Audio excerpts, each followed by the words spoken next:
Hello and welcome to the review of Spyfall Part 2. We've just done Part 1 for us, so back to back here. But we can actually properly talk about the story in full now, because we were holding back quite a lot on the last one because there's certain things we can't say yet. Mm-hmm. But now we can talk about Part 2 and really talk about the story as a whole and what we really think about it. Mm-hmm. Before we get into that, patreon.com/Genesis of Androzani. 3 tiers. Air for My Lungs, if you've only got a small thing to offer, allows you exclusive access to our exclusive videos. And I can tell you that in a few months' time, there will be more exclusive access, and I will elaborate on what that is when we get to it. It's a bit of a surprise. The Timey Wimey tier, where not only will you get exclusive access, but also early access to videos. And the Master tier, will not only will you get exclusive access and early access, but you also get to request a video for us to do. So check out that. Twitter.com/Androzani is funny. Anyway, with that out the way, we will now talk about Part 2 of Spyfall. Which, before we move into what we actually think about the story, I am happy, very happy, that Chibnall has brought back 2-parters. Something that we've been desperately needing. It was one of the worst things about Series 7, and it became one of the worst things about Series 11 as well. Mm-hmm. It also crippled Series 8 a little bit, because there was only one 2-parter in that. Yeah. I also like the fact that Chibnall's only written 2 stories in this series, the start and the end, and both of them are 2-parters. So no Saranga conundrum for him, hopefully. But that is a positive. However, having said that, obviously our opinion on the story will also depend on so many other factors, but just that one thing I wanted to get out the way, when I heard that there was 2-parters in this series, I was happy about that, because there is better potential for Chibnall if there is. Mm-hmm. So, with that said, you've got those out. What have you got? What are they? Little mints. Mints. They're not gum. I'm not chewing gum. Yes. I'm not being that disrespectful. That wouldn't be disrespectful, would it? Remember when Mr. Kennedy wasn't allowed to chew gum? I have high chew from an Asian store. Anyway, you'll go first. I'm not sure if I've really given my thoughts on the story or not. I can't remember. I may have given some thoughts. I think I have. But seeing as the world is blind to your views outside of what you teased in Part 1, what do you think about Spyfall Part 2? Best episode of Chibnall's era. You think so? By considerable margin. Why is that? Because the stuff I liked, I really, really, really liked, and only had little minor annoyances throughout it. The stuff I didn't like was the usual level of apathy and just sort of like, come on, TikTok. But on the whole, I really did enjoy it, though every now and then it was dragged down by certain elements which I just wish weren't in the episode at all, which I'll get to. But I do think it's the strongest of Chibnall's era. It's the one that engaged me the most, and it's the one that when I went back to watch it a second time for this review, I wasn't dreading doing that. I actually was looking forward to reviewing it again because there's so much going on there. It's the first one where I was interested in Jodie's doctor. We'll get to her. Yeah. Okay.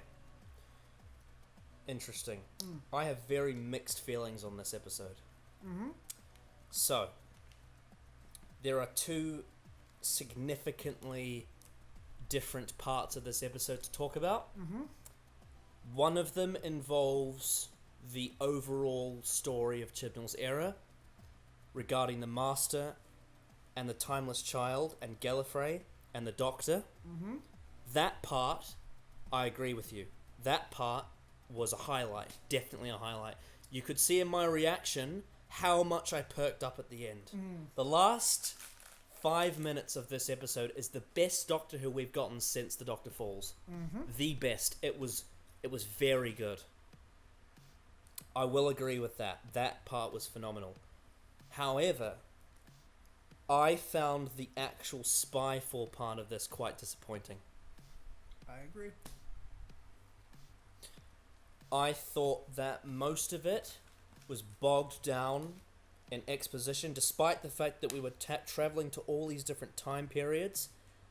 It felt like Chibnall wasted his time. The plot with Daniel Barton, whilst I liked his performance and how he invoked almost like a Steve Jobs evil type, that part of it I didn't like. I didn't like how how the Kasavan wasn't developed beyond part 1. I didn't like the tone. I didn't like a lot. There was a lot. I honestly, like, if it wasn't for the Master Dr. Gallifrey stuff, this would probably be one of my least favourites of Chibnall's era.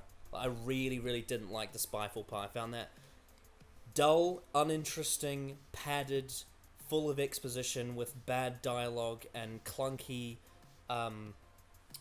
exposition. I already said that, clunky moments, badly edited, and also the companions were fucking nothing. But I did think that it was absolutely saved by the end. So, very mixed feelings I have. It's a story of two halves. Yeah. Because all of the stuff set in Victorian era and then World War Two, I loved.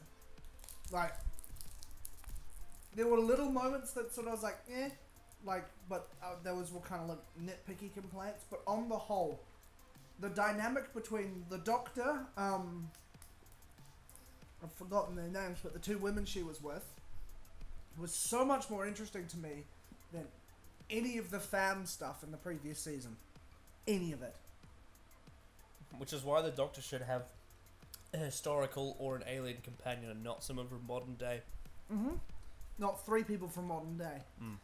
And that being said, the weakest part of this story was the fam. I agree with you. The modern day stuff, I was like, I don't care. I really don't care. Whenever Chibnall made me want them to cut back to the Doctor. I wanted the Doctor's story because her being so far on the back foot, without her TARDIS, with the Master being back, and her friends trapped in a future where they're fugitives and they're running away, all that jazz, I really, really liked. And her going to the science fair where she just appeared, there's a couple jokes here and there that don't land for me, like the disappearing man, lady, every time. Didn't quite land for me. That's fine. I'm not where I want it to be, but I can work with this.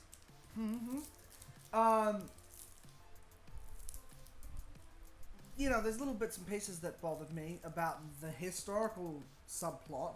Yes, there is one particular scene that we will get onto that the more I think about, the more I question how much Chibnall realizes what he's doing with his writing. There is one scene in this episode that I think if his explanation behind this Doctor's character and this Master's character isn't explained well enough, could be quite a terrible scene in hindsight. I will get to that. Yep, no worries. I'm not saying it's set in stone is terrible, but thinking about it, I'm really questioning whether or not Chibnall knows what he's doing. Right. So we'll get to that.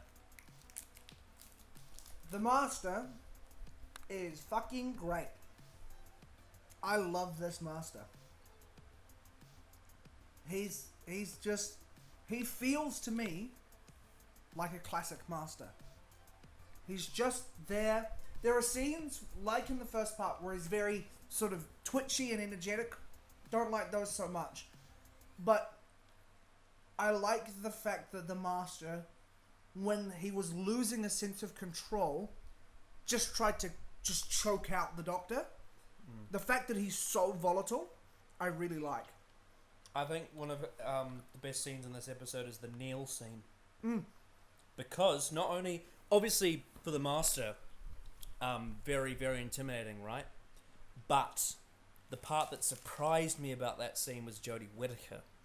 The fire in her eyes. Something about her performance changed in that scene that was something that we'd never seen before. Because in Series 11, there were scenes where she tried to be serious, but it didn't hit the right notes. Yeah. But when she was on screen with him, it was completely different to anything we'd seen before. She felt like Tennant to me. In all of her scenes with the Master, I felt like, in all the times they've sort of evoked Tennant, I was like, this is the same character. This is the same character. And that's the first time I've seen a legitimate darkness from it. And I like the fact that her, for lack of a better term, her trigger is the Master. And if this is a pre-Missy Master, I love that so much, because the fact is the Doctor's like, great, the Master healed, the Master, oh no, she wouldn't even know, because Missy only turned after, so the Doctor's just given up hope on the Master. He's just there, it doesn't matter to her where he sits. Like we said, this all depends on how the story unfolds when the Doctor finds out when this Master is. And also all the other stuff, but the way he sort of manipulates scenes and dominates scenes, and yet she had the power in that Neil scene. Yes. The way she looked up at him and said, "Master," there was a legitimate resentment, anger, loss, and the sense of almost reminded me of the scenes in Last of the Time Lords when he's in the wheelchair.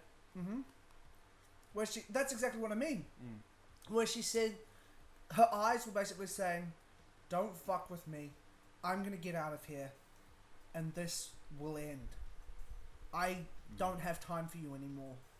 You're a lost cause."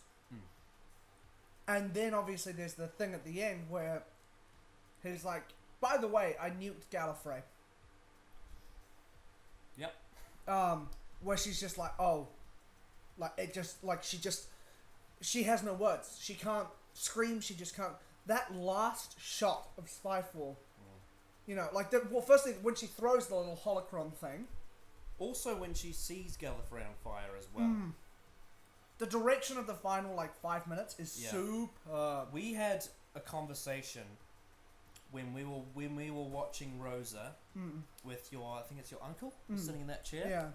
And we had a conversation about how every single Doctor before her has these scenes of looking into a distance of not only space and time, but there's this look that they give.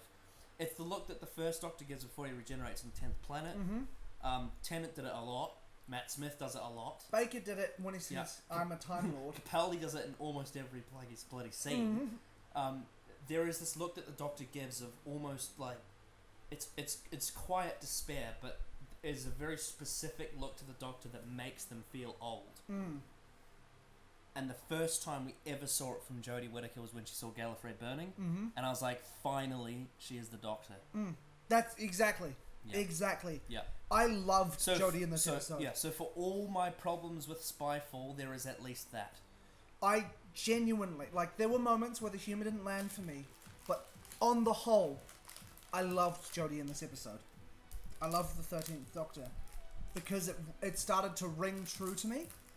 I was like, yes, this is the same character. This isn't her dismissing her past. This is the Doctor who's moved on, but now her past has literally come back to haunt her, and she just cannot escape it, no matter what she does. Even though, with Capaldi, hellbent, closure. That was his closure. Disappointing as it may have happened, character-wise, that's when he got closure on Gallifrey. And then she's moved on, she's bubbly, she's happy. And then the Master comes back and is like, fuck you. No, that's not the case.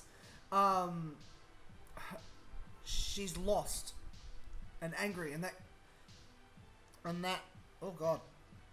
And that is so much more powerful. Yes. And the fact that she's still trying to be fun with the fam, but I hate that. It still feels wrong saying it. But when they're in the TARDIS at the end and they're talking to her, and she's like, "I'm not moody," but she refuses to make eye contact with them. Yes. And then finally she talks to them and she's like, here I am, blah blah blah blah. But she's still lying to them. She cannot accept that Gallifrey is gone again. It's like she's in denial. And then that final shot is beautiful, with the TARDIS team are there at the console, and she just walks away into the center of frame. This gorgeous wide shot where she has that look. Yes. And it's spectacular. Yes. That's why I really, it's the first time I was actually invested in Chibnall's era of Doctor Who. I'm like, great, I cannot wait to see where this goes. Yes. Yep. The fact that he's changed it so that the reason why she was the way she was in Series 11 was because she was hiding her past is the best thing Chibnall's done with this character. Yeah. Because what it does is it makes the existence of Series 11 seem a lot less harmful to the character, because it means that the reason why she was so surface level is literally because she didn't want to be the Doctor. She was trying to move forward, yeah. Yep. So whilst I probably still won't want to enjoy rewatching episodes from Series 11 for that reason, the fact that she is so surface level, in terms of her overall story, this is a step in the right direction. Absolutely. But having said that, there is still a lot that Chibnall has to get right from here on. For sure. But he has set himself out with something to work with. So there is something there. My only thing about that final 10 minutes that I was a little apprehensive of is the concept of the timeless child. I don't mind Gallifreyan lore being explored. What I mind is definitive answers, if that makes sense. You have to be pretty careful with that. Like, I haven't read Lungbarrow. Even though it's not officially canon, I don't want to read Lungbarrow. Because I don't want to know. I've heard about Lungbarrow, so I might as well read it. It's meant to be a very good book. But I just... It's Jacob Licklider's favourite Doctor Who story. And apparently Hellbent fucks with it. Yeah. So. Well, there we are. But I just... You probably owe yourself to it to read it at some point. Yeah, I will. Maybe not now. Yeah. But... Because it's such a significant part of Doctor Who history. Maybe in a few years. Yeah, I just still haven't been able to bring myself to do it. Because Gallifreyan lore, Omega and Rassilon being, them as them, great. I love that. And I don't mind if they explore the other. Because it seems like they might be going a bit Cartmill master plan-y, a little bit, with Chibnall's own direction. I just hope that whatever it is he changes isn't something that changes who the Doctor is. I don't want the Doctor to be some special baby, I don't want the Doctor and the Master to have been spawned from the other. Like, if that is the case, I don't want it to be confirmed. I don't want anything like that to be confirmed. I never want the answer to the question. That's the kind of thing that you say when the show is absolutely going to end. Which it won't. But if it were to, that's when you do it. And I feel like answering it now might take away some of that mystery. And I mean, this is obviously me, worst case scenario thinking in my head. Yeah. But and to be fair to Chibnall, if he is planning to stick around for the 60th anniversary, I can understand why he would want to do it now. Because what that would mean is that he would have something big for the anniversary, but at the same time, you are meddling with very sensitive lore. And the thing is, and also the other thing is, I think especially you and I will be concerned about what might happen because we beforehand have had bad experiences like the hybrid. So we don't want this to be another one of those. No. If he brings back Omega and changes, if he changes some of the lore around Omega, for example, I don't mind that. That changes some of the lore Fucking around. Arc of Infinity did that. Yeah, exactly. I don't mind that kind of thing. It's just that this concept of we're not who we think we are. No. Well, who do you think? You're Gallifreyans who ran away. That's all we need to know. That's all we ever needed to know. I'm. That's my only little asterisks to my enjoyment of that. But This- that's like a paranoia thing Yeah. about what is yet to come. This story arc is in its potential is a very risky move, and it is a double-edged sword because it's actually very exciting. It's the first time in Chibnall's era that something's happened that's like, wow, this is quite major, but at the same time, it's also could lead to disaster. So we'll have to see what happens. Maybe the Thomas Channel to Susan. That'd be great. A lot of people say that that's probably not possible because how would the Doctor not know that Susan's the Timeless Child? I don't know. I just hope it isn't some destiny thing, you know? Also, I don't think Susan's a Time Lord. No. So, and the Timeless Child, from what I remember from the brief clip we got, was not, didn't look like Susan. No, this is true. I just don't make don't make the Doctor and the Master special. I saw some really funny thing on Twitter. Someone said one of the Timeless Child is Chloe Weber from Fear Her. Maybe that's why she can conjure up those pictures. But no, yes. I think Matthew Graham would be thrilled to know that. He'd be like, "Oh my god, my episode means so much." Shall we delve into? Because you know how Endgame made Dark World like 10,000 times more important. It's like that. It makes Fear Her more important. That's true. God, that would be the ultimate revelation. Shall we move into specifics? Yeah, let's do it. All right. So I think we've discussed the Doctor, haven't we? Yeah. And we've kind of discussed the Master too. Yeah, but you say more about what you think of the Master. Sacha Dhawan is a fantastic actor. Okay, I'm gonna get to it now. Now's the time. You talked in part 1 about the gambling scene. Yeah. And I said that think the reason why it exists is because Chibnall doesn't take that sort of thing seriously. He didn't really think, he didn't think that would be... It was just a gag. Yeah. And I don't think most people were like you. I think most people just sort of didn't think about it. Yeah, it was just dismissed. Yeah. Yes. But there is a scene in this episode that came to my attention. The first time I saw it, I laughed at it, I think. I can't remember. I have to rewatch the reaction to know. You guys all know. But upon thinking about it, it not only got me to realise how sort of possibly unthoughtful some of Chibnall's writing is in terms of what am I actually doing with my writing, but it also made me realise, does Chibnall know what he's doing with these characters? And he might do. It all depends on where we go and how he explains certain things.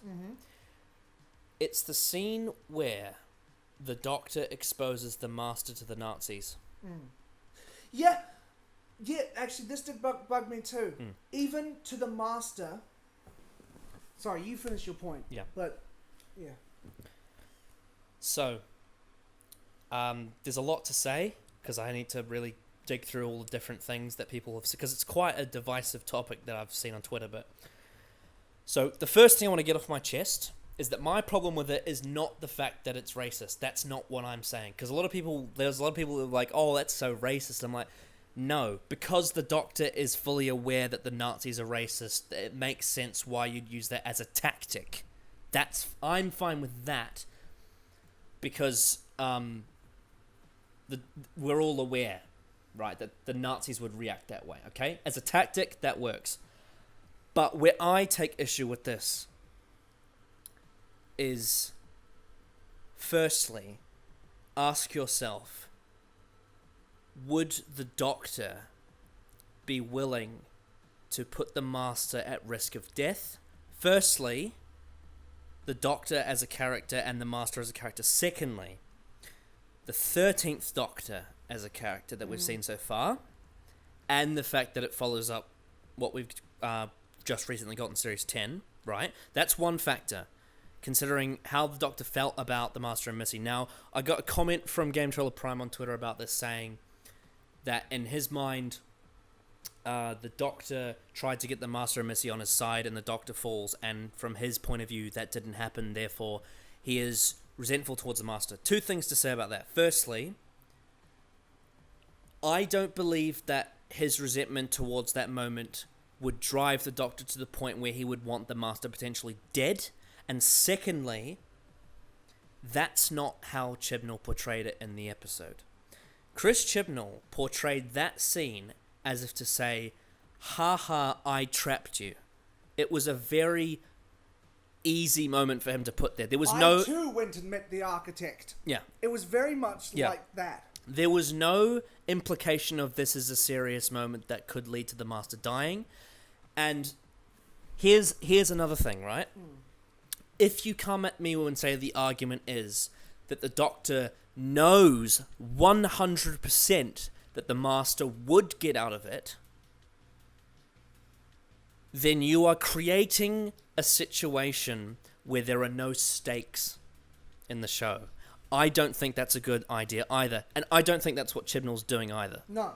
I don't think that's what he's doing either. So, where do we go from here based on that? Well,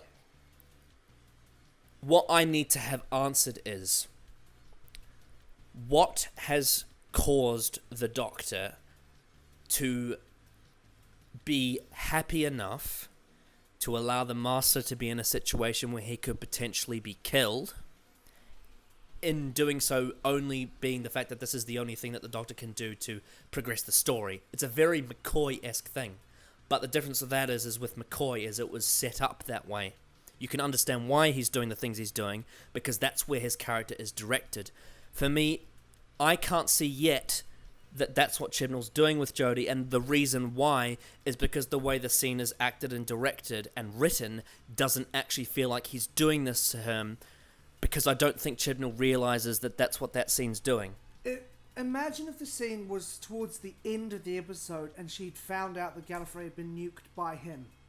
And she broke his spell, didn't say, wasn't quippy, wasn't anything, had that look on her face, looking at him being dragged away, and they just looked at eye contact. Yes. So then that would be a very deliberate declaration of intent that the Doctor has turned a corner because of the events that the Master put in place.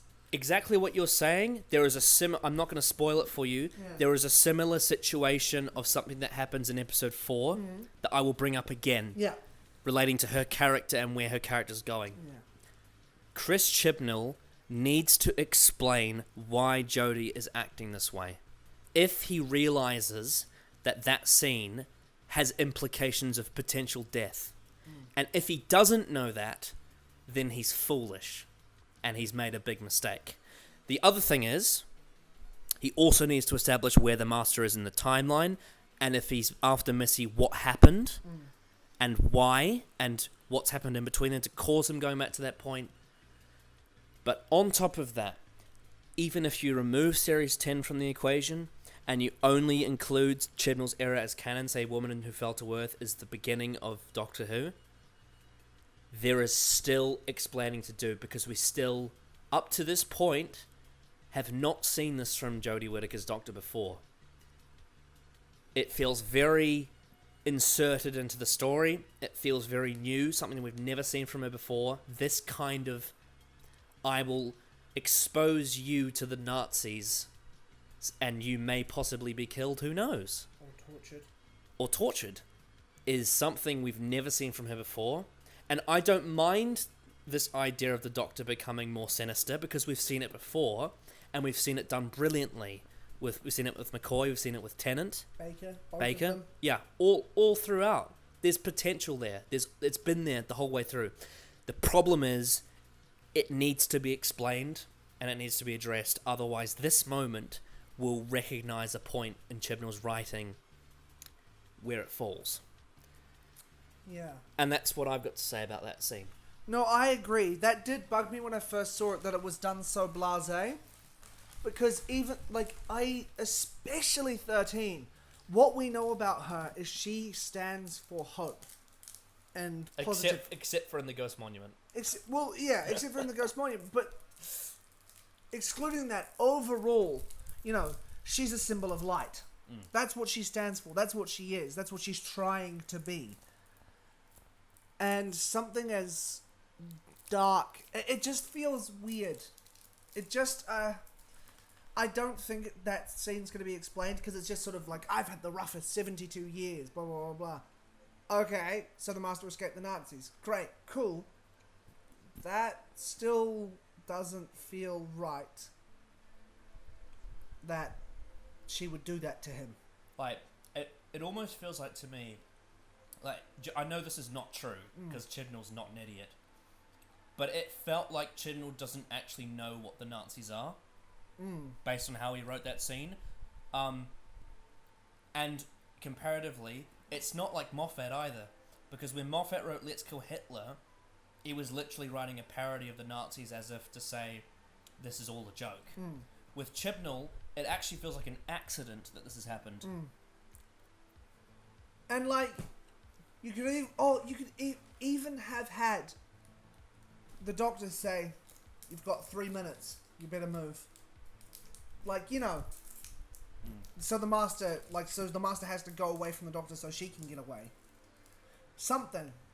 It's something with Jodie's characterization where her going darker, as I agree with you, I don't mind at all. In fact, as I said, I love the ending of this episode. But that's a different thing. That's a very different thing to her, you know, just so casually potentially dismissing a whole regeneration of the Master. Just being like, yep, sure, whatever, go kill him. She doesn't know, that might even be his last regeneration. That could be, for all she knows, his ultimate death in the hands of the Nazis. And I know the Master is an evil character, but the Doctor, especially in New Who, has always stood as a champion of change and belief that people can be redeemed, that there is good, there is hope. And if the Doctor has changed from that, that's fine for me, but it needs to be explained because it doesn't feel earned. Yeah. Like, and she's had moments of bluntness as well, like when she confronted Ryan's dad for the first time. Oh, yeah. And, you know, she just went straight to him and said, "You've hurt my friend." Like, that kind of anger. She's sort of had a bit of a blunt anger before, but, like, she did it to Krasko, she did it to the father from It Takes You Away. Barton in part 1. She was passionate with King James. But it always came from a sense of protection. There was always a protective intent behind her anger, whereas this one was blasé and just dismissive. And you're right, it's a very odd character beat. And yeah, I don't know. I'm excited to see where Chibnall takes this, but you're right, it's just a little asterisk saying, what's this about? Was that just throwaway? Chibnall needs to explain why she's going dark. With a justification, with a purpose. Like, going forward, because Jodie going dark could end up being what saves her Doctor. Well, because she's like a great dramatic actress. Like, that's where her strength lies, I personally think. But there's one thing I want to say that about this series that I personally think needs to happen to see, because I want to see a dramatic side to her. I personally think they need to kill one of the companions. I think they should kill all 3 of them. Well, if they do, that's... Hand her a big loss. Yeah, well, if they do that... Bigger and more personal. But regardless of whatever they do, if they kill one of the companions or all of them or whatever, that will force the story to bring out a dramatic side in her that is her strength. Yeah, and because the thing is... The fun romp of Series 11, though it wasn't really fun for us, the mission statement of that was just little adventures with each story, and now that they're adding more dimension to the Doctor, where do you go from there? What do you do to justify it? Where do you springboard from? What is the Timeless Child? Gallifrey's being destroyed. Did the Master actually do it, or is he just claiming he did? Is the other thing. Yeah. So there's a lot of questions. Yeah. Is Rassilon still out there? Yeah, there's a lot of questions, but I suppose in a way, for now, that is a good thing. It absolutely is. Because with Series 11 we didn't have any questions, we just wanted something. I'm much more interested in the show going forward now because of the events of this episode. Yeah, but this does have potential for disaster because of how risky Chibnall has set up this character and all sorts of things, you know. Yeah. So yeah. Anyway, what do you guys think? I think that's enough on the Doctor and the Master. So yeah. There were definitely positives, but I have my worries. Yeah. I also want to just quickly, my last thing on the Master, my favourite scene of his was the hologram at the end. Oh yeah, Where there was this... his acting in it was phenomenal. Where he just leaned forward, and it's such a cheesy line, but I bought it when he said, "Why would I make it easy for you?" And like, him being mad at her, like if he'd just gone, like had to escape the Nazis and stuff. And you know what? That was like, in a way, it was like the Master's version of Have a Good Life. Yeah. Like an evil Have a Good Life. Yeah. So, you know how you're talking about in part 1 about how you were worried about the Master invoking Matt Smith? Mm-hmm. Well, Sacha Dhawan, at his best, invoking Christopher Eccleston. Also, evil. Is it just me, or is his purple suit very indicative of Patrick Troughton? Possibly. Also, have you seen the press photos of it without the the hologram sheen on it? No. It's awesome. Hopefully he wears it next time. It looks like Patrick Troughton's but purple. Wow. Like the the thing is with Patrick Troughton, it was black and white. So yeah, you couldn't see. That's true. In fact, that's actually a little bit like Series 7B Matt Smith as well, which is always a good thing because that costume is beautiful. It's gorgeous. So yeah. Now, I don't think we need to separate them because Graham, Ryan, and Yasmin were together for the whole thing. You know what was interesting? The way I would describe them in this episode, it was like the sound of drums, but boring. Graham had his laser shoes. Don't make me do the soft shoe shuffle. I mean, Bradley Walsh makes that line so much less shit than it should be because it's Bradley Walsh. But boy, that whole section of them together was dog shit. Like, it was so bad. I just didn't. I was so tuned out. That Whenever it cut away... That scene where they're sitting inside that thing on the chairs, like, fuck, that was like straight out of Saranga Conundrum. It was... Yeah, whenever it cut back to them, I just lost all interest. I just couldn't stand it. It really irked me. They need to change the team, in my opinion. Just to make the show more entertaining for me personally. Yeah. I know people love the fam, and that's fine. That is fine, it absolutely is. But for just in my enjoyment of the episode, whenever they cut away from the Doctor and her two friends, Ada Lovelace, was it? Yeah. Ada Lovelace and the other lady whose name I've forgotten. I haven't written down. Yeah. Their dynamic in one episode was so much more compelling than all of Series 11, in my opinion. Because they felt like actual characters. And it was just sort of the same thing when they met Rosa Parks, is because Chibnall was basing it off of a real person, there already seemed to be no need for heavy exposition. It just like, okay, this is who this character is. They're already well defined as very intelligent women, ahead of their time.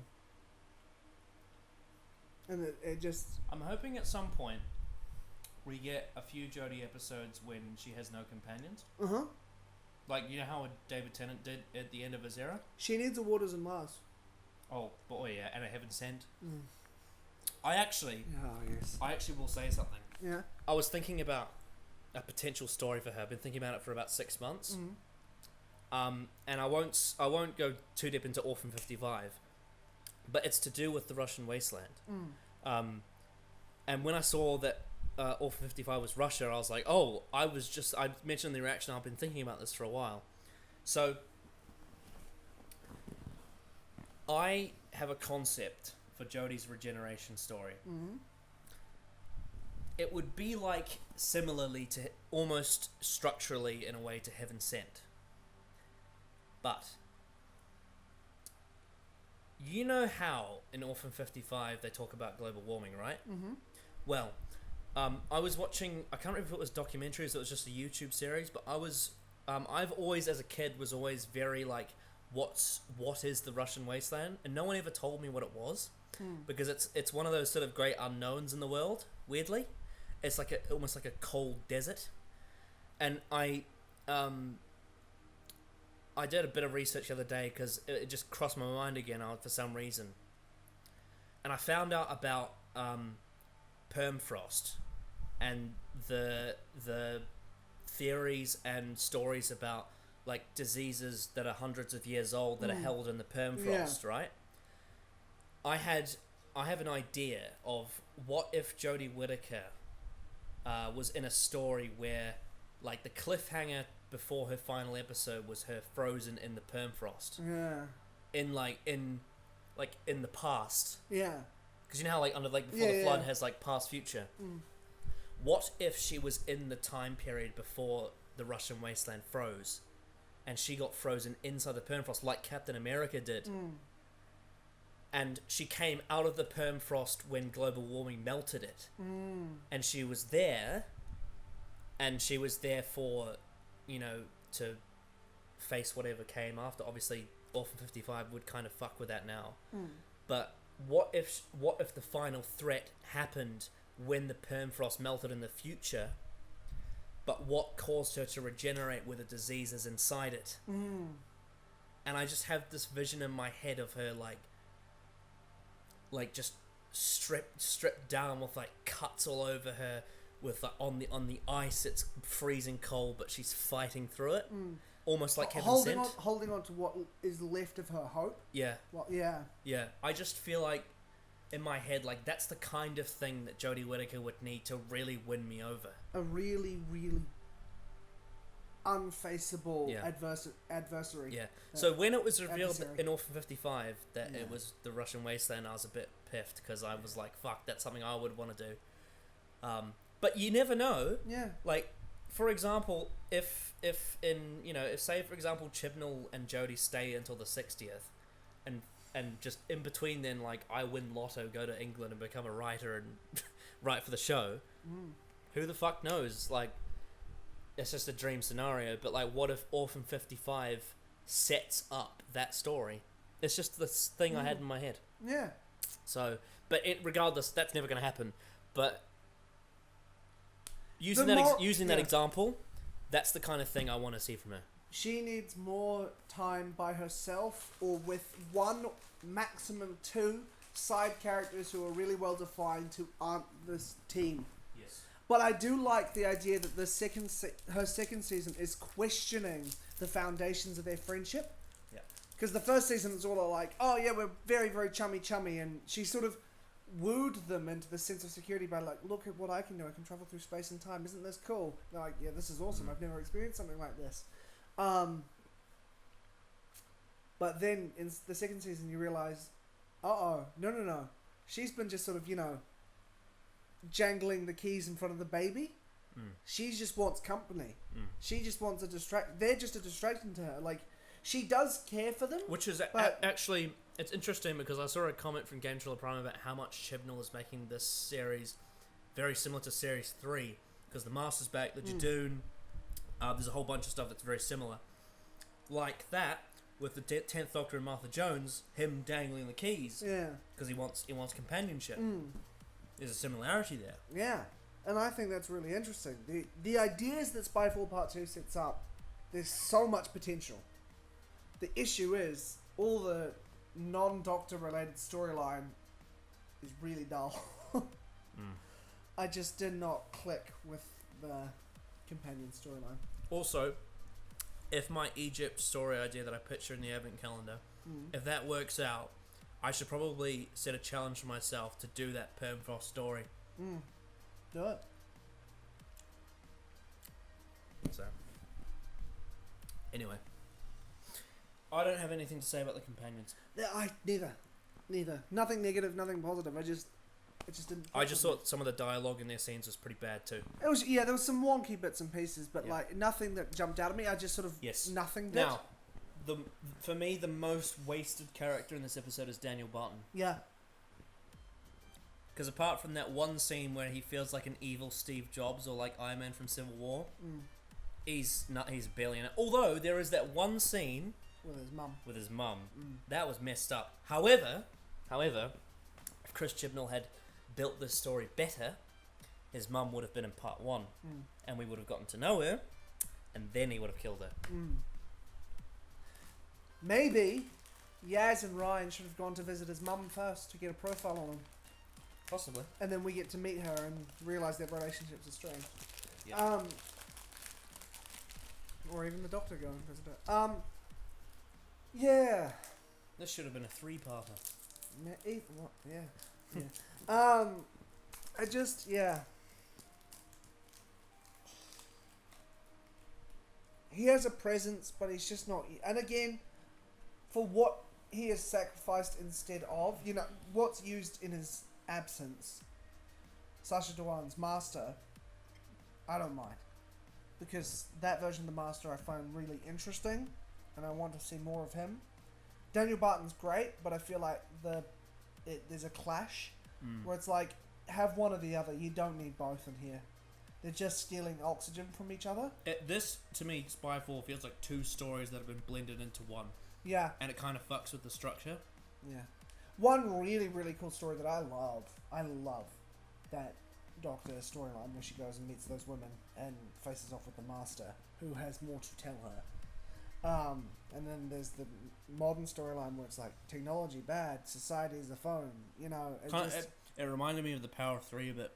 Yeah. Except without the charm of those 3 leads. Which is weird, because that's Series 7A Matt Smith. Written by Chris Chibnall. Yeah. Yeah, just didn't click with He me. plays with a Wii remote in that episode. Yeah, I know. Anyway, it just didn't click with me. Moving on. Yep. Another wasted element for me is the Kasavan. Yeah. I don't have much to say other than I just wish...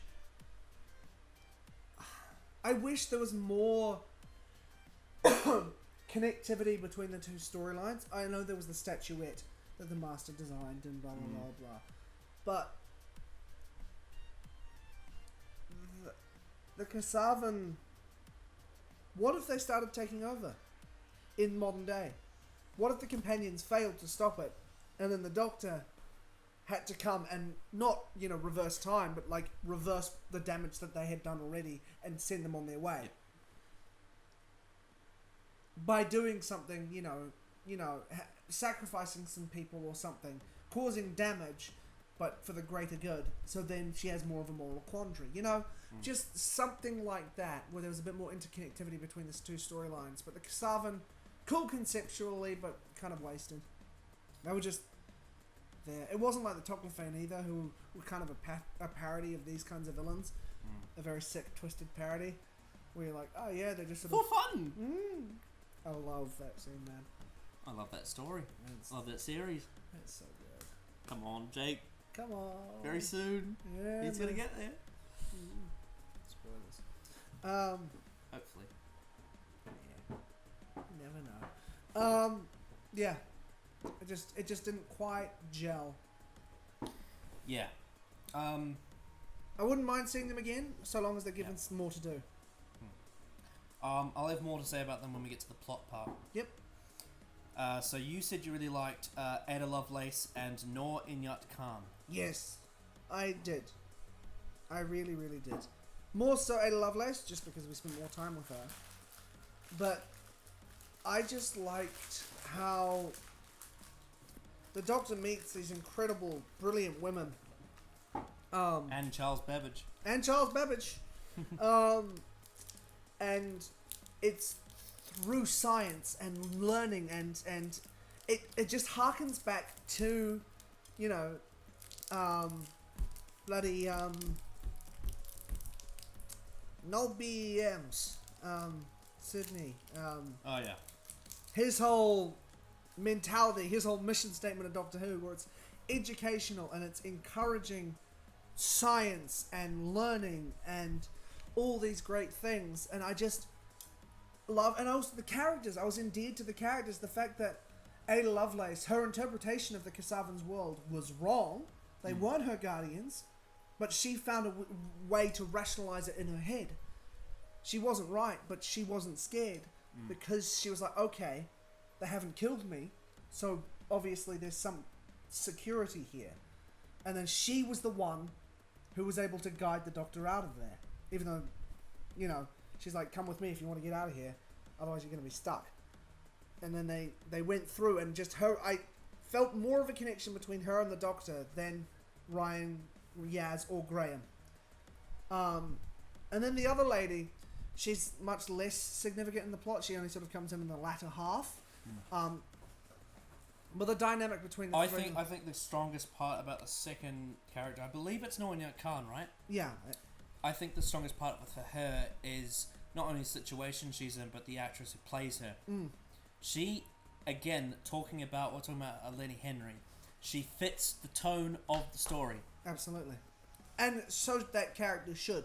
Yeah. A pacifist spy in the midst of World War II. Also, one little detail that I really liked about that plot was the fact that they were using the drums to contact the master. Yeah. That was cool. Yeah. And also, the best thing about that scene, not just the drums, but the best thing about that scene is because, what I'd expect from Jodie based on Series 11 would be very, she'd be very, ha ha ha. Like, this is the master's, I got my master's phone number. But, in that scene, she was almost being sinister with the drums, knowing that it would annoy him. Yeah. Like, da da da da. She was testing him. Yeah. To get his attention. Yeah, it's like with Venom, like when you make noise. Yeah. It's like that. Yeah. She was manipulating him. And I like that. If they turn Jodie Whittaker and make her most like Sylvester McCoy. Oh yeah. Late stage Sylvester McCoy. Amazing. Oh yeah. There's potential. Yeah. They have to get it right though. Yeah. They have to get it right, but there is potential. There's just a lot of things Chibnall needs to work on for that to work. To get right though. Get rid of the companions. Bring Ace back. Yeah, because for me, she still is my least favorite Doctor, but there is potential. Oh god, yeah. There is potential. Oh god, yeah. Yeah, and just the dynamic between those three women. There was a meme I saw on Twitter where it was a little clip someone had edited where it was the scene where the Doctor reemerges in modern day, and then the three of them were like, "Where the hell have you been? Blah blah blah. Who are they?" And then they go blah blah blah blah. "Oh, the plane!" and they run off. Except someone had cut out all the dialogue after "Who are they?" where it was just like, man, I really like the original ending where the three women show up and the old companions are like, "Who are they?" The Doctor pauses for a moment and then just runs away with the two women. Like, yes, great, move on. Let's have adventures with them. Yeah. You should throw them all into the burning Gallifrey fire. But yeah, I liked the choice of settings as well. That period in England's history where it was, so restricted for women, even the most learned ones. And she was brilliant. She made... That's something that's unique about Jodie Whittaker's Doctor is the fact that she has to be careful in these settings. Yeah, absolutely. And the fact that... I mean, we did get a little bit of that in the Witchfinders as well, but I'm glad that Chibnall brought that back for this. Yeah, and the fact that the machine, I forget what it's called, but the number machine, Babbage made it, but Lovelace made it work. Yes. And, I can't spoil it yet. Yeah. There's a similar situation like that in episode 4. Cool. Can't wait. Imagine. Bit of a different scenario. Yeah. But the way it's addressed is actually more direct. Cool. So it's interesting how much this story relates to episode 4 in some ways. Excellent. With the Doctor's character, with that whole scene that I was talking about with the Nazi scene and questioning her character and why is she this way, and also technology. Yeah. There's similarities to episode 4, and it would not surprise me. I'm honest with this. It would not surprise me if Chris Chibnall read the script for episode 4 and said, "I'm taking that." Right. Because Chris Chibnall loves to adapt his stuff.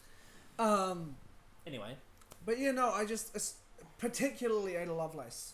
I think she was excellent. Excellent. I don't know the actress's name, but she was superb. Yes. Costuming was also just something that was on fire this whole episode. Yeah. Though I do wish... I know it's not possible, but I do wish Jodie would get into more period costumes. I know. Because remember Peter Capaldi in Thin Ice? So good! Yeah. Oh, yeah, man. And David Tennant in Human Nature Family or Blood. David Morrissey as the Not Doctor. Yeah. That Matt Smith and the Snowman. Gorgeous. Tom Baker and the Talons of Wing Chiang. Have you seen the season 14 box set? I know. Did you see the trailer for it? Yeah, the Louise Yeah, Jameson. yeah, that's great. Anyway, yes. How could I not say this? William Hartnell in The Reign of Terror. Yes. I love the fact that there's an entire storyline for him getting a new costume. Yeah. Brilliant. And my favourite William Hartnell, like, of his Doctor attire in the whole show is when he takes his cloak off in The Reign of Terror. Yeah. It's just the white shirt. Anyway. We should rank the top Doctor costumes. Tennant's blue suit.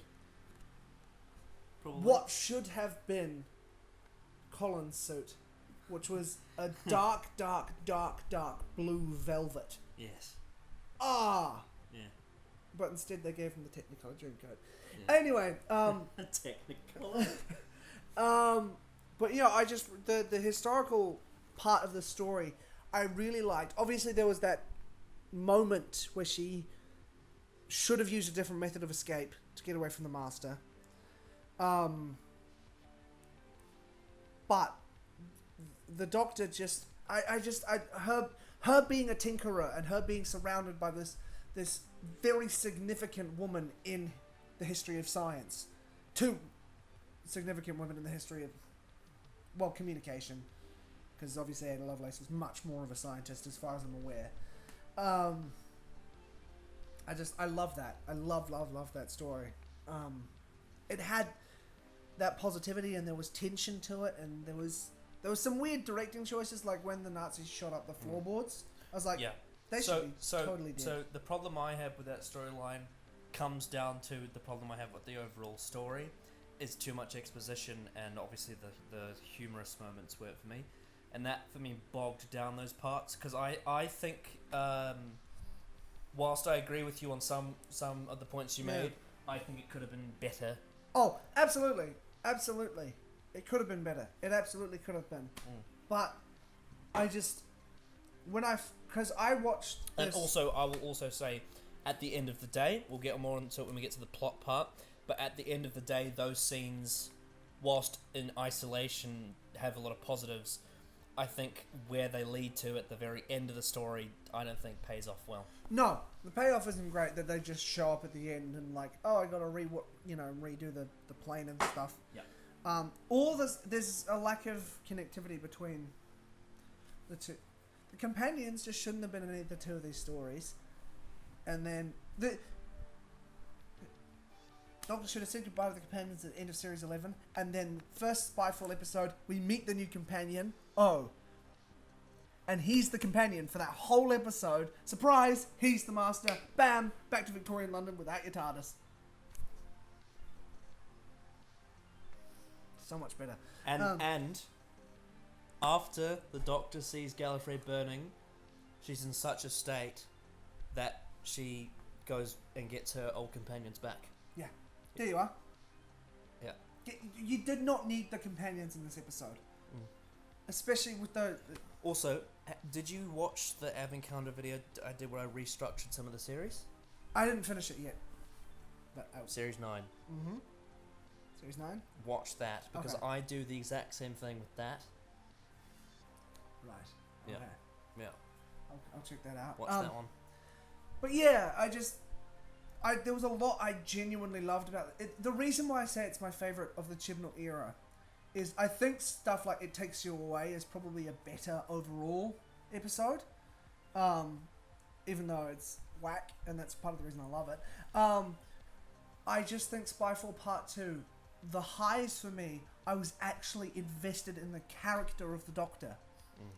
And that is something that I haven't really been for the rest of the run. So what I would say was, I think this episode has had the most positive impact on Chibnall's era as a whole. Yeah. But I found the Spyfall part of the plot disappointing, and that drags it down for me. Yeah, I agree. It's just that I think I'm a bit more positive on the non-Spyfall parts of it. But I agree, the endings. Oh, not the Gallifrey thing, but the resolution to Yes. how she defeats Yeah. the Kasavan and Yeah, stuff. when the Kasavan technology thing is reversed, I was like, this is just the power of 3. Yeah, when that ended, I was like, lame. But then there was that scene. Everything from when the Master gets trapped inside of the seaweed prison Yeah. onwards is the best stuff in Chibnall's era. Yeah. But everything before that, like 10 minutes before that, is crap. Yeah. So this is a really mixed bag for me. It is. It is definitely a mixed bag, but it made me excited for Doctor Who again, and that is nothing. That's no small achievement. Yes. So I really liked it. And also with the scene when the Doctor finally explains to the companions who she is, I was like, finally! Yeah. It's about fucking time! But there's more dimension to the dynamic of the team. It's just that those other characters need more to them. There needs to be some more conflict. One of them needs to die, or one of them needs to leave, or they need to argue with the Doctor. They need the kind, Martha. Just bring Martha back. What's she up to? She's in the Torchwood box sets at the moment. I can't wait. There's one of her and Gwen, just them. I can't wait to listen to this. I love Martha so much. Don't you fucking come at me.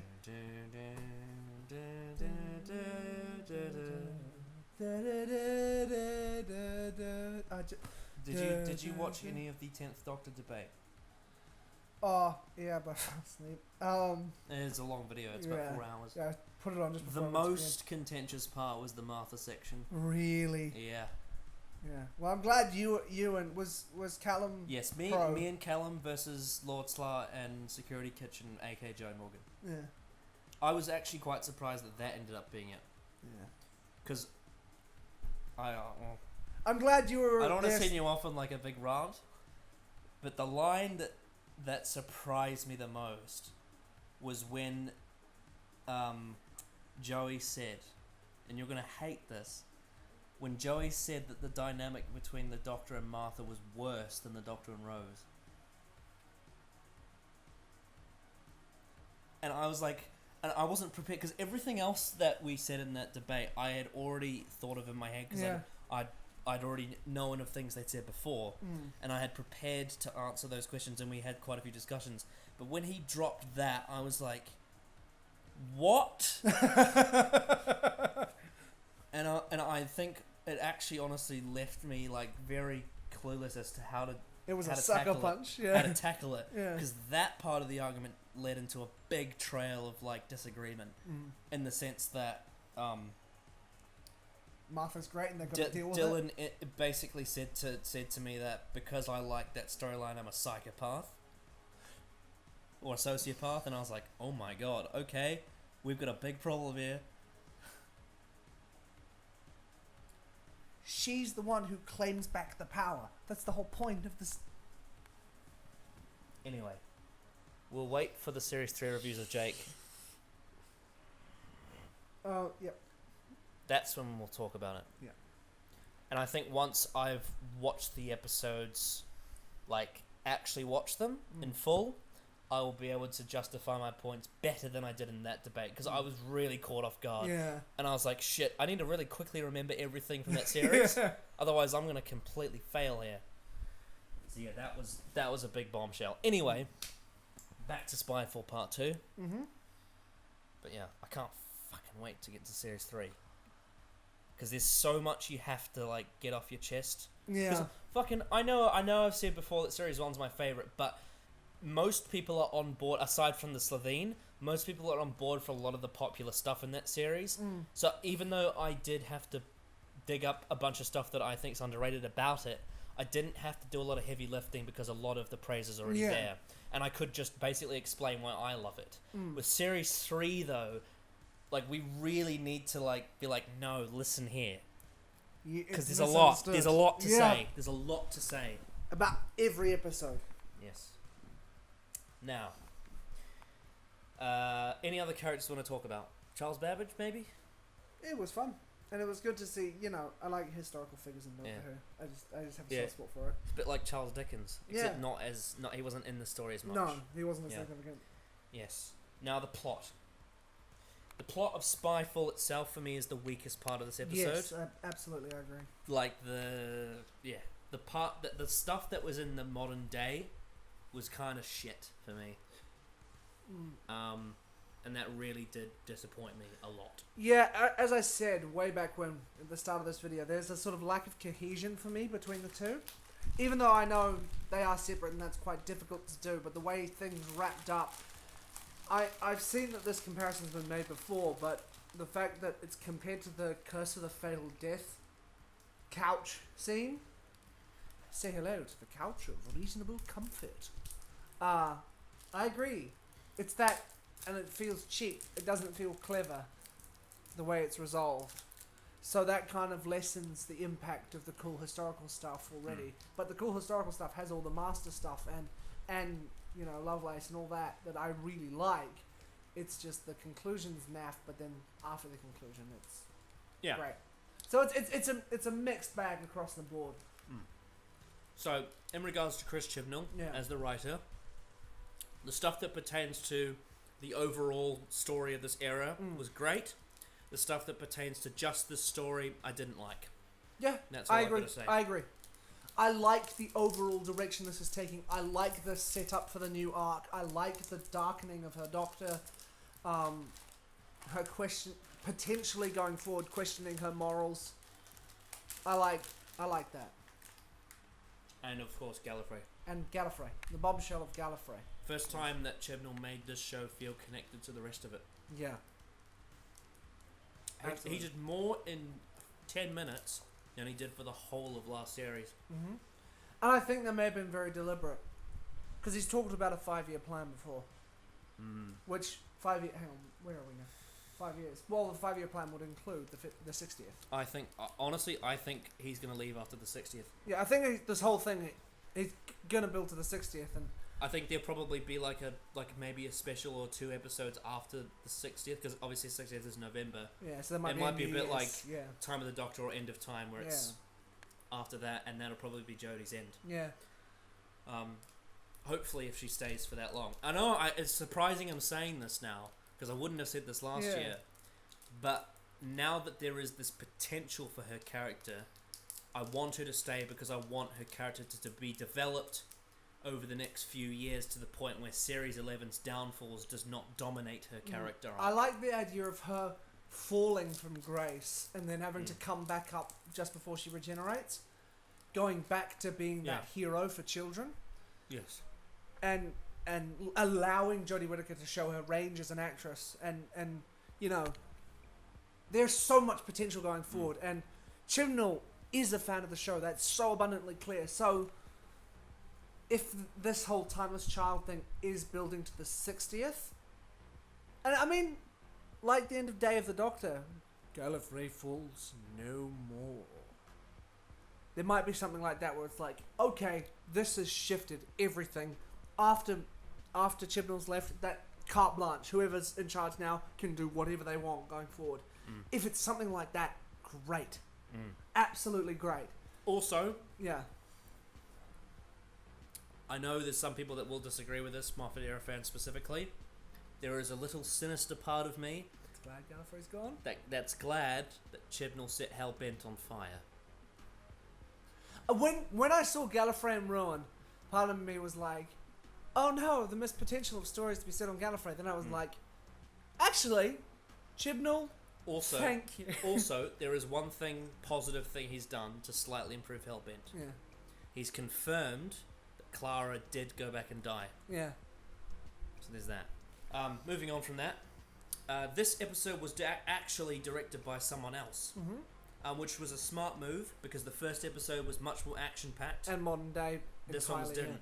So instead, he got Lee Haven Jones to do this. Another person with 3 names, just like last, which was Jamie Maker Stone. Lee Haven Jones for this one. His Wikipedia page is in Welsh, so I couldn't read it. I've been trying to learn Welsh. He directed a TV series called The Bay, which my mum has seen, and it's interesting because the Bay is a rip-off of Broadchurch. Right. Very interesting. I thought his direction was really good, Yeah. especially for the prehistoric, not prehistoric, the past eras Yeah. stuff. It looked old school, and that was good. Still, it wasn't as distractingly deadpan as the first part. However, it still had that to it. But the difference is, with this deadpan is, because the Doctor was more serious, it didn't clash as much. Also, there was a different energy to the historical scenes, which matched the script. The scene in the World's Fair or whatever it is, where they're showing off all the new science exhibits, where it's like, whatever that guy's yelling when he's got the big quirky glasses. The scene where they show all the weird scientists. It reminded me of the Crimson Horror. Yeah. Yeah. But like in the fun parts of Crimson Horror, like it had this sort of very quirky sense of humor that worked. Like I can't remember what he said. He said something funny, like putting something in a cage, shrinking. Like I don't know. Yeah. Also, I re-listened to Murray Gold's tracks of the Crimson Horror the other day, and they're actually really good. Yeah. There's one called Thomas that I recommend people to listen to again. Such a stupid joke. You there, boy? What's your name? Crimson Horror is a fucking weird episode. I can't wait to get to it. It's like it's also in the middle of nowhere because it's in like near the very end of Series 7B. Yeah. In between Journey to the Center of the TARDIS and Nightmare in Silver. Yeah. It's literally one of those episodes that no one ever talks about because it's so lost in the Doctor Who lore. There's only one moment people talk about, which I agree. Doctor, don't be doing that to Jenny. Leave her alone. Yeah. It's also a weird episode because the Doctor doesn't appear for like ages. Yeah. It's a bizarre one. Can't wait. But yes, I love the way this episode looked. Primarily in the flashback, history scenes. And as I mentioned, the costuming was great in this episode. Yes. And I liked the fact that the Master had a shaved head. Yeah. That just something about it, as opposed to the big sort of wavy hair that he had in the first part. Him having the shaved hair and the sort of goatee or the stubble. There's just a sort of raw. You know what? Yeah. I think I've just realised something. What? There might be a reason why he has a shaved head. There might be something happening. He may actually have been put in a camp before. Right. And then he ended up disguising himself to get out. Could be. That's a very small bit of subtext. Hey, Big Finish. Hey.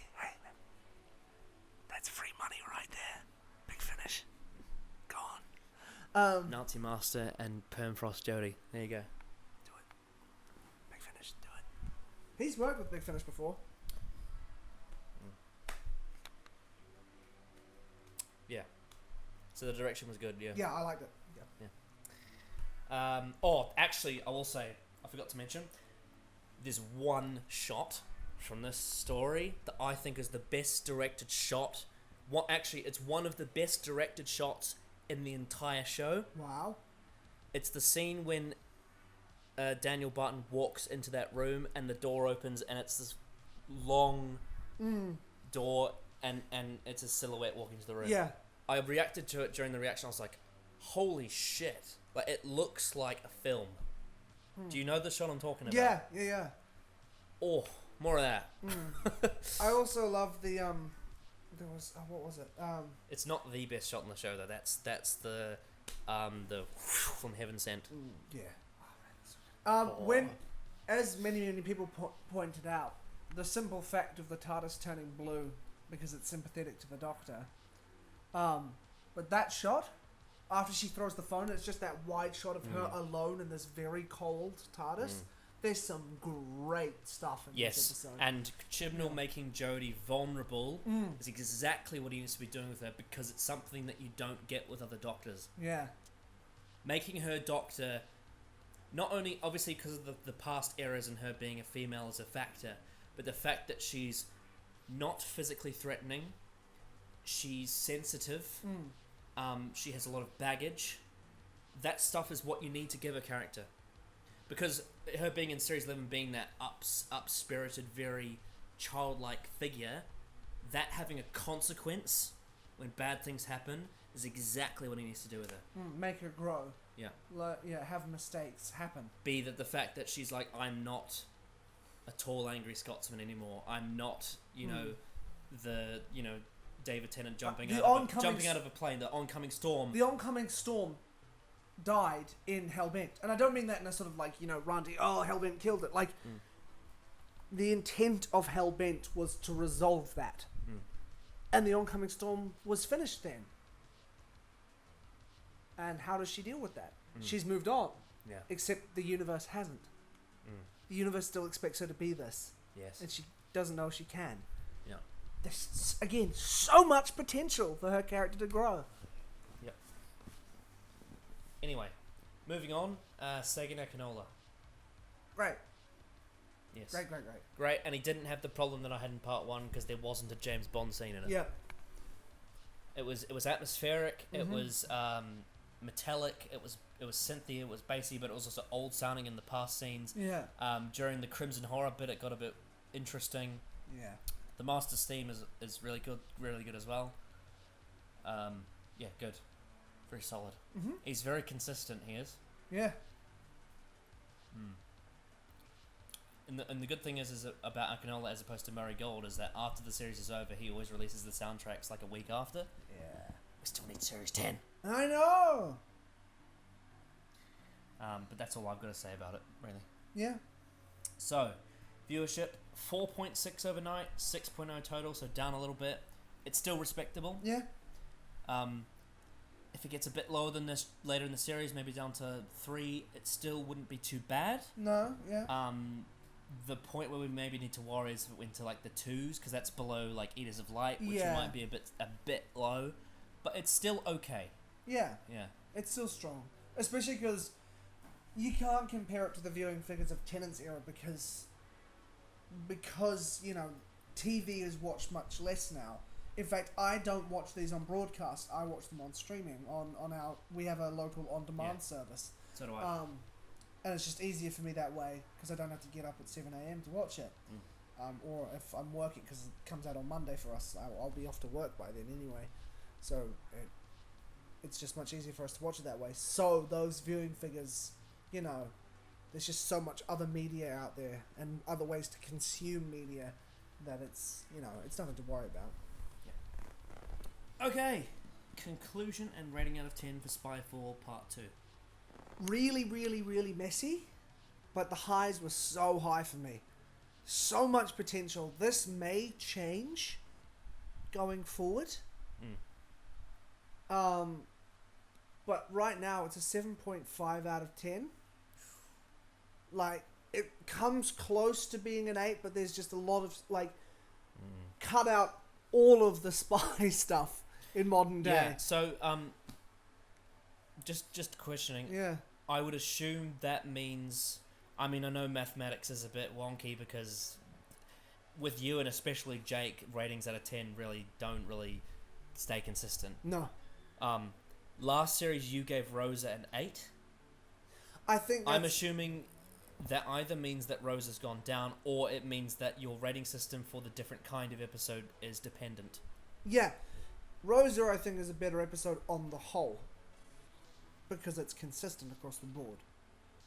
There are moments where it flags or whatever, but overall... Crasco. Yeah. The villain's a bit weak and whatever. It wasn't needed. It could have been a pure historical. It should have been a pure historical. Same with Demons. Yeah, Demons of the Punjab. That having been said, the stuff I enjoyed in this episode, I enjoyed much more than Rosa, but I do think overall Rosa as a whole much better. If that makes sense. Callum doesn't actually like Rosa.